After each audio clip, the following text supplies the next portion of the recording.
Hello, it's your Missniecytv, and I'm here to do a review for Sistas Season 10, Episode 2. The episode picks up where it left off, and everybody's still at the hospital hearing the announcement that there's been a code blue in ICU. Reese is like, that's Sabrina's floor, so Andy's like, what does that mean, and Dr. Vaughn's like, it just means she went into cardiac arrest. And everybody's starting to freak out. That's when Rich comes in, and he's like, what happened to Sabrina, and Tony's like, she's in intensive care, and then Danny gives him the information that's wrong with Sabrina, and he's like, no. She's like, I just saw her this morning, and now this. Andy's like, we have to call Karen, and Danny's like, no, we don't, because there's nothing that she can do from Washington. Back in the waiting room, everybody's just sitting around, and Andy's like, first Karen, now Sabrina, I don't know how much more I can take, right? Then Maurice is like, Sabrina was more than my manager, she was my closest friend. She always had my back, and I really love that girl. And Danny's like, she was our rock. Maurice is like, I don't think I've ever actually told her that I loved her. Danny's like, I'm sure you definitely told her that you loved her. Maurice is like, I don't know. And then Danny's still reeling over the fact that she hung up in Sabrina's face. Fatima's like, we all have to stay positive, and Danny, you have to let that way of thinking go. And then Rich is like, I have to go upstairs and make things right because we lost too much time due to my foolishness. Then Danny gets a phone call, and she looks down at her phone, and so does Tony, and he sees that it's Officer Green. And of course he tries to start a scene in front of everybody. This is not the time or the place to do that. And of course, Zach stands up for Danny because that's his friend and like his sister, and they almost get fighting in the hospital until Fatima stops. And he even steps in, right, and she's like, this is not the time or the place to do that. You can clearly see that we're all dealing with Sabrina right now, and you want to cause a scene. Danny needs your support. She doesn't need you acting like a a-hole. To be honest, I really wish Zach would have showed Tony something, even though I don't think it would be a fair fight because Tony's bigger, but that doesn't mean anything because when Zach's angry, he shows out. Danny, that just goes to show you that he can't support you in serious situations and emotional situations, because why would he bring up y'all personal issues in front of y'all friends instead of helping you and comforting you in this situation with Sabrina? That's when Sabrina's doctor comes out, and he basically lets him know that Sabrina has a broken femur, a broken leg, a broken arm, and she has internal bleeding, and she's in a coma, and if she makes it through the night, right, she'll need intensive, physical therapy. When the doctor first comes out, he looks at Danny, and he's like, am I at liberty to speak with everyone else about Sabrina's condition? Danny's like, yeah, of course, but she's like, why? And the doctor's like, Sabrina had you listed as her next of kin. And when the doctor says that, Andy looks like, Andy's face said it all. She didn't have to say no words. She was basically like, why is Danny Sabrina's next of kin? That is because Sabrina and Danny are closer than you and Sabrina. Like, why would you be her next? The doctor is like, well, I need you to get in contact with Sabrina's family. And Danny's like, she doesn't have any family. She was raised by her grandmother, and her grandmother passed away. But if I knew, I thought Sabrina was raised by her mother, and her mother was sick. I knew nothing about her grandmother unless she called her grandmother her mother. Doctor's like, if there's anything that changes with Sabrina's condition, I'll be sure to call Miss King. Everybody except for Rich and Andy leave the hospital because everybody else is like, there's nothing that we can really do right now, so we just need to go home and rest. Dr. Vaughn tries to come and talk to Andy, and Andy's like, I'm not in the mood for all this. I don't want to talk to you. There's nothing to explain because Dr. Vaughn tried to explain himself, and Andy doesn't want to hear it, so they just go their separate ways. But I find it mighty funny how Dr. Vaughn was the first person that she reached for when she found out the information about Sabrina, but when he tries to come and talk to you, you have just so much disdain. And some time passes, and Rich finds Sabrina's hospital room, and he's talking to her through the window, and he's like, I don't know how this happened. I want to make things right. Over at Andy's house, we see Cheyenne going through Andy's closet looking for something to wear, and her mom comes in, and she's like, you might want to stop doing that, because if Andy sees you going through her things, and you know how Andy is about her things, she won't let you stay with her. You're going to volunteer somebody else's house without even asking them. How do you know that Andy will allow Cheyenne to stay with her? We all know that that's not going to happen because they don't get along anyway. So how are you going to force Andy to allow Cheyenne to stay with her? I've come to realize that Valerie allows Cheyenne to do whatever she wants, and she thinks that Andy will go for the same thing, and she could just yell at Andy and everything's gonna be alright. That's not how it is. Over at Zach and Fatima have a conversation, and Fatima's like, remind me to never have a last minute cookout again.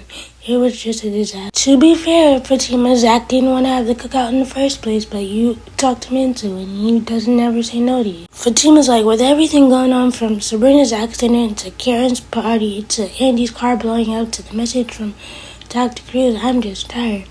Zach is like, well, you did stay late for Karen's party.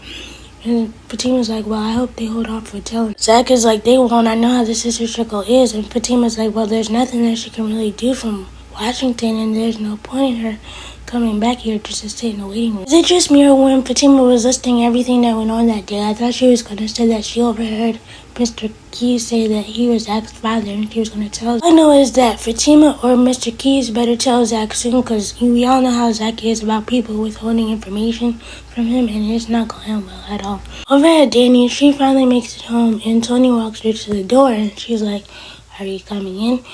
And Tony's like, no, I just didn't want you to drive like that after seeing how you were with the phone call. And he's like, thank you. Seeing after everything that we've been through, you didn't have to do it. And Tony's like, I just want to make sure you were okay, right? But I'm like, Danny, you better than me, because I would have cussed Tony clean out, trying to embarrass me in front of my friends at the hospital during a serious situation. When I'm asking for comfort, you wanna. I don't know if Tony is blinder than a box of rocks, but anybody could see that Danny was asking for comfort in that moment, and Tony just brushed her off. Y'all could have put y'all pride aside for the moment and just comforted her. This whole situation with Tony and Danny just made me realize that they were never friends. They just were in a physical relationship and called each other boyfriend and girlfriend, but they were never friends. And friendship is what you're supposed to build the foundation of a relationship on, and they never had that. Back over at Andy's, we see Andy coming in from the hospital checking on Sabrina, right? And she has a conversation with her mom. And her mom is basically like, is everything alright? You ran out of here like Flojo and you didn't answer your phone when I called. Andy lets her mom know that Sabrina's in the hospital, and Valerie is like, well, it was a good thing that she wasn't there. And Andy's like, she's had a bad car accident and she's in a coma. The doctors don't know if she's gonna wake up. Andy's mom is like, well, I know how much your college sisters mean to you, all of them. And Andy's like, I don't know how much more I can take. This is too much. First Karen left, now Sabrina. Andy's mom is like, well, that's different. Karen is just a flight away, and if Karen has to leave Atlanta to get her chance at happiness, she deserves that. And to be honest, this is when Valerie lost me. She has the nerve to say that Andy is jealous of Karen. Valerie, there is absolutely no reason for Andy to be jealous of Karen. If you knew what it took for Karen to get that life that she has now, you wouldn't want the life either. So there's nothing to be jealous of. Valerie is basically like, in so many words, you're just mad that Karen has a baby and she has a man that loves her and you don't have that. And he's like, if my Prince Charming comes and he wants to love me, that's great. But if he doesn't, I'm cool with that too. There's nothing to be jealous of. He lets her know that having kids is a whole different conversation in its entirety. And I'm like, Valerie, you need to realize that this is different times and a lot of people don't want kids. Because Valerie is like, I think you would find a lot of comfort going down to the church and praying for Sabrina. Andy's like, you know what I would find comfort in? A big bottle of wine, laying on my couch by myself in my house because I'm tired and I'm exhausted. Andy goes to a refrigerator to get said wine, and the wine is not there. And we all know that Cheyenne drank it. And Andy's like, that was a $500 bottle of wine. Where did it go? And Valerie's like, I don't know. I didn't see it. Then Andy eventually picks up the bottle outside the trash can, and she's like, so you didn't see it. Over at Richard's juice bar, Tony comes to check on Rich to see how he's doing, right? And Richard's like, I'm still in shock. When I went to go see her in ICU, I didn't barely recognize her because all the bandages and the tubes. And she's like, I was just with her this morning. I made sure she got home from the club. I even stayed the night on the couch. She could barely. Tony's like, I see that everybody was drunk that night, huh? And then they bring up the whole Tony and Danny situation. And Tony's like, I'm done with Danny. She cheated on me and I can't take her back. And Rich is like, well, I think you should make it right because you don't want to have no regrets if you still love her. And Tony's like, it's different than you and Sabrina. You and Sabrina weren't technically together. Which is like, we're only. But I'm like, my whole thing is, Tony, you don't need to be with Danny. she cheated on you and you stole $10,000 from her, but are you going to tell Rich that? No. Even though Tony gave her $10,000 back, he's the type to throw rocks in his hands. He's never going to tell Rich what he did wrong in the relationship. He's just going to make Danny seem like she was the bad one, even though Danny has her flaws. She would never. Back over at Andy's, we see Cheyenne cooking dinner for Andy, right? And Andy comes in and her mom is sitting there and she's basically like, Cheyenne, why are you cooking dinner? And Cheyenne is basically like, I just want to do something nice for you. Then they go to the whole thing about Andy never cooking. And Andy's like, I'm always busy, that's why I don't. And only basically cooking Andy dinner to make up for the $500 bottle of wine that she drank. So Valerie is like, I have to sit down and talk to y'all.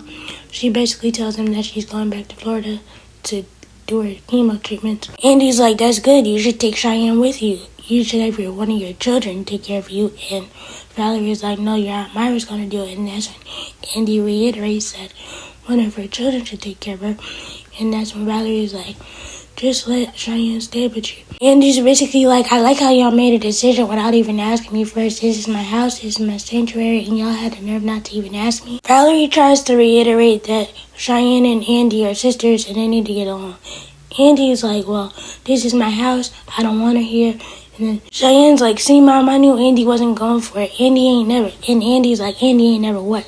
Cheyenne's like, you know what? Never mind. Never you and you. I really want to know why Cheyenne and Andy can't stand each other, and I really come to realize that it might be Valerie. Some time passes, and Andy and her mom have a conversation, and she's like, why are you and Cheyenne like this? And Andy's like, me and Cheyenne ain't never got along, and I don't think we ever will.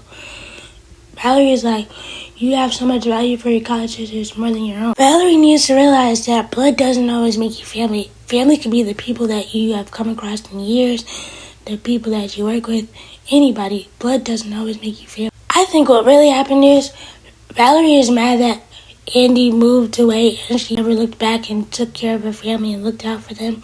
And she placed that in Cheyenne's head. That's why they don't like each other, because Valerie's always bringing up Andy's college friends and how she never looked back to take care of her family and look out for them, and how she forgot about her family. And she's like, that broke Cheyenne's heart.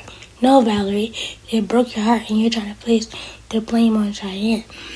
Then Andy's like, it's my fault that I moved away and made a better life for myself. No, Andy, it's not your fault. Don't ever feel bad for doing better and striving for better and becoming better. Those people just want you to stay stagnant in where you are, not elevate. Andy did mention that her and Cheyenne are 10 years apart and they're very different and they have different lifestyles. Valerie is like, I'm begging you, let Cheyenne stay here until she gets back on her feet. Andy's like, no, I don't want a roommate. Valerie screams and yells at Andy, she's not a roommate, she's your sister. What does that mean?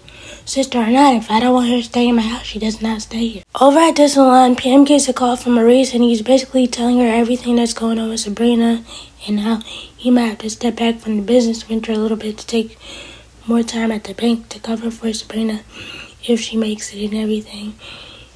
Pam checks on him. And I'm like, I'm really liking this dynamic between Pam and Maurice. Speaking of Maurice, earlier, Dylan and Maurice had a conversation and Dylan was there to comfort him. He made him a special drink, like a hot toddy, and that calmed Maurice down.